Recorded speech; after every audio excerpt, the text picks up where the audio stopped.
Hello everyone, welcome to new mini blog. আর কিছুদিন পরেই চাইনিজ নিউ ইয়ার। এটা এখানকার একটা প্রধান উৎসব। এই নিউ ইয়ারের জন্য স্টোরগুলোতে কত নতুন নতুন জিনিস এসেছে সেটাই শেয়ার করবো এই ব্লগে। ছোট ছোট কমলা লেবুর গাছ, ব্যাম্বু গাছ, আরও অন্যান্য ধরনের ইনডোর গাছ যেগুলো লাল পটে পাওয়া যাচ্ছে। এদিকেও দেখি নানা ধরনের স্টিকার, হ্যাঙ্গিং অর্নামেন্টস পাওয়া যাচ্ছে। এখন স্টোরগুলোতে তাকালে চারিদিকে শুধু লাল রঙের ডেকোরেশন দিয়ে সাজানো। চীনের পতাকার কালার লাল, তাই চাইনিজ সংস্কৃতিতে এই লাল রং সৌভাগ্য, আনন্দ ও সুরক্ষা বোঝায়। স্টোরটাও খুব সুন্দরভাবে সাজিয়েছে লাল ল্যান্টার্ন আর চেরি ব্লুজম ফ্লাওয়ার দিয়ে। আরেকটা জিনিস লক্ষ্য করলাম, প্রচুর রসুন এরকম লাল নেট দিয়ে সুন্দরভাবে সাজিয়ে ঝোলানো আছে।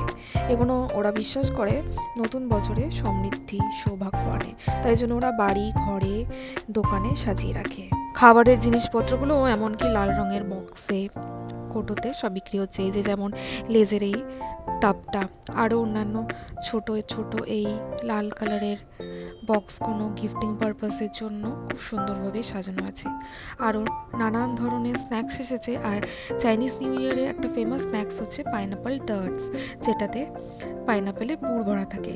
আর নানা ধরনের এই স্ন্যাক্সের ট্রেও পাওয়া যাচ্ছে।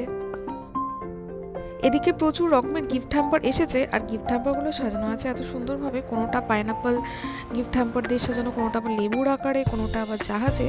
দেখতে খুব সুন্দর লাগছে। নানা ধরনের খাবারের প্ল্যাটারও দেখি এসেছে। এই প্ল্যাটারটার নাম হচ্ছে ইউসেং। এখানটায় কাঁচা মাছ আর বিভিন্ন রকম স্যালাড সস আছে। এটা নতুন বছরের বিশেষ একটি খাবার। আরেকটা জিনিস যেটা খুব মজাদার, চাইনিজ নিউ ইয়ারে কমলা খুব জনপ্রিয় ও শুভ ফল। ওরা মনে করে লেবুর রং সোনার মতো, তাই এটা টাকা, ধন সম্পদ ও সমৃদ্ধির প্রতীক। এই সময় প্রচুর লেবু বক্স হিসেবেও বিক্রি হয় আর উপহার হিসেবেও দিয়ে থাকে। আনারসও তার মধ্যে আরেকটা শুভ ফল, মনে করা হয় তাতে সমৃদ্ধি আসে। আর ছোট ছোট কমলা লেবুর গাছ, ওই যে প্রথমে দেখালাম, ওটাও প্রচুর বিক্রি হয়। নতুন জায়গা, নতুন ট্রেডিশন, কালচার তোমাদের সাথে শেয়ার করলাম। কেমন লাগলো অবশ্যই জানিও। ওকে, বাই।